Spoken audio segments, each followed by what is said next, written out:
Hello, my name is Gary Schotten, and I'm here with you as a part of Inspiring Better Business. And today we're going to talk about hiring employees. We were asked this question on one of our calls to East Africa about how do you hire employees, when do you hire them? Give us some suggestions is what they ask on that. So I'm going to try to do that for anyone that's watching or listening here today. Well, first of all, you got to recognize that every business goes through at least 4 phases. The general phases are starting your business, growing your business, and then you operate in the area of experience in your business, and you're experienced, and then you want to excel beyond that to even go to the next level. That's the 4 major phases in most businesses as I see it. Now, first of all, you want to be very slow to hire people. You've got to look at this situation, especially on your very first business when you're first getting started. That's where most of my talks are focused on. After you've figured it out a little bit through trial and error and through reading books and making experiments, you're going to figure some things out. But especially when you're getting started, you want to be very slow to hire. Let me give some examples. I have our friend Gwen was in the city of Morogoro, Tanzania. And she has a crispy, tasty chicken. And she's selling her chicken at the college where she's a student at college, and she's making money by cooking this chicken, and the students have money and they don't necessarily like the meal provided, and so they buy some crispy chicken, tasty, crispy chicken from her. And in talking with her, we said, what's your limits here? I said, well, it's all I can cook. Well, if she's already got a market and she already knows she's going to have her customers, why wouldn't she hire somebody just part-time? Say, okay, I'll hire you just like for 3 hours today when I really, really need you. Because every time you hire somebody, at the beginning, your profit has to increase, or your revenue has to increase, so that out of your profit comes the expenses, obviously, for that help. So be slow to hire people. Don't jump at that, and don't necessarily feel like you have to have a whole staff of people, and then hire as many people as you can part-time to begin with. Now, as you grow, you're going to get higher quality of people, and you're going to need to be more full-time and even add benefits. Here, if you're in the United States, you need to have benefits. If at all, you're going to get some quality people. So things will change over time as you grow. Well, what kind of things are you going to look for or not have when you're hiring somebody? First of all, I'm one that resists the idea of these titles. What's my job title? I want to know what my job title. I want a business card that distinguishes what I'm responsible to do. And in general, that's okay. But I really want to look at it from a standpoint when I'm starting a brand new business, like when I started the trucking company. Boy, I was everything. I was I answered the phone, I took the order, I drove the truck, I had a helper, I collected the money, I did the accounting. I mean, that was just for a season, but boy did I learn a lot. And now that I know what I'm doing in those particular areas, or have an idea, then I can start hiring somebody to take over something that I had already been doing myself. Now, this is at the beginning stages. And I had an attitude when I first started this company that I will do anything it takes to get through the day and to make a profit and to be successful.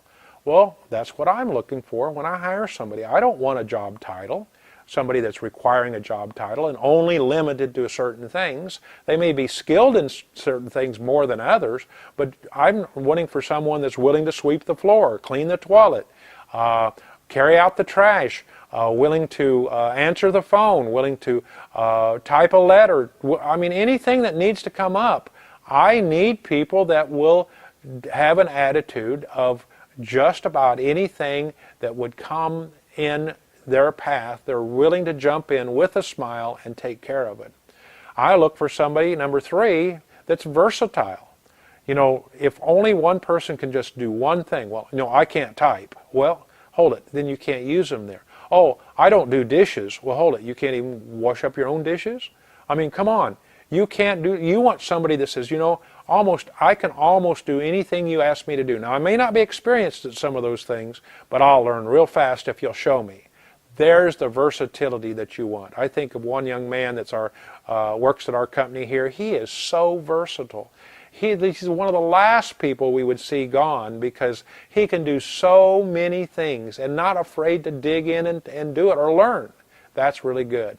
Another thing you might think of is the key words that says that, I've said this many times, that I don't ask anybody to do anything that I am not willing to do myself, and that I've already done myself in my business career.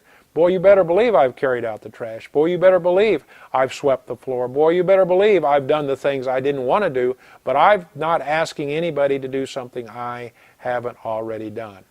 And, there's lots of examples now of us when we talk about character qualities that we can be trusted in our business.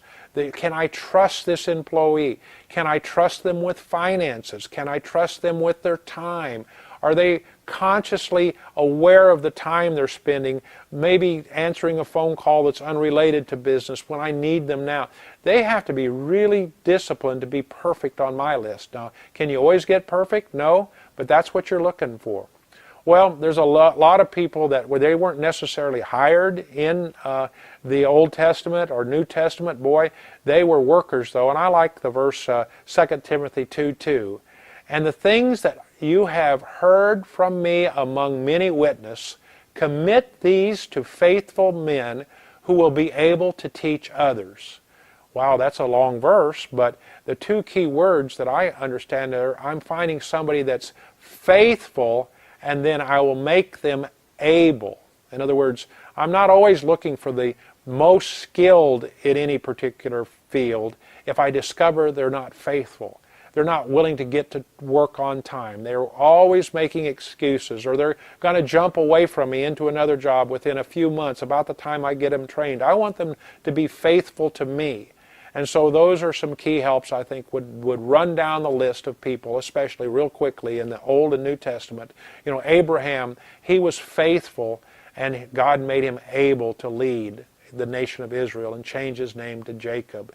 There's Moses. He was faithful, and he was also able, that he was made able. He didn't know what was going to happen, but lead the Israelites out of the Egyptian captivity into the Promised Land. Daniel was so instrumental in his leadership as king after King Saul. And David and Goliath, they were faithful. David was faithful to be able to kill the bear and the lion with his slingshot, and that made him qualified and able to kill the giant. New Testament the same way. Paul was very faithful, and God made him able to lead. And the 12 apostles, you look down how faithful they were, and many of them to death. They were that faithful. And God took raw individuals that had good character qualities and made them able.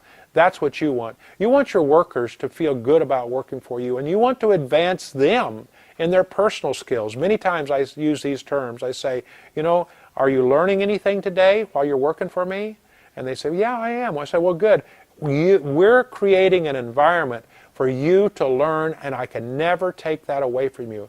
And I think our people appreciate that they can learn many skills when working for our company. Well, I hope this is helpful. Thank you for being a part of Inspiring Better Business.